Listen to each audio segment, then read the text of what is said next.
So as I said, this is a homogeneous set of equations. Now, when you have a homogeneous set, like AM equals 0, and let's suppose you have a lot of equations, well, clearly what you'd like to do is you want to place some constraint on M, because I don't want to let it be 0.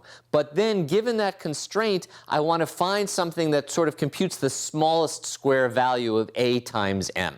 And that's what's written here. So I'm going to try to minimize the magnitude of AM. Now, M is only valid up to a scale. And we know that for a couple of reasons, right? One is you can just take a look at these equations here, right? Since everything's equal to 0, I could just scale M. Or I can go all the way back to my perspective equations, because clearly if I scale all those m's by a value, when I go from the homogeneous to the non-homogeneous, when I divide uw by w, that scale factor will go away. So m is only defined up to a scale, that matrix m, all the little m's. So since it's defined only up to a scale, let's just assume it's going to be a unit vector. Okay, so its magnitude is going to be length 1.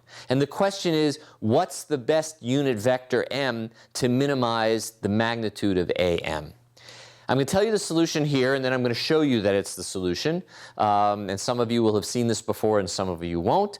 The solution to minimizing am, the magnitude, when m is a unit vector is, as you all know, I'm sure, because you studied this all the time, you want to take the eigenvector of A transpose A that has the smallest eigenvalue.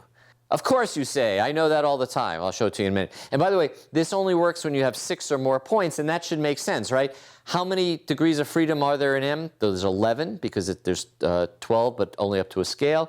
Well, I get 2 equations per point, so I'm going to need at least 6 points. But of course, this thing works a lot better the more points you have.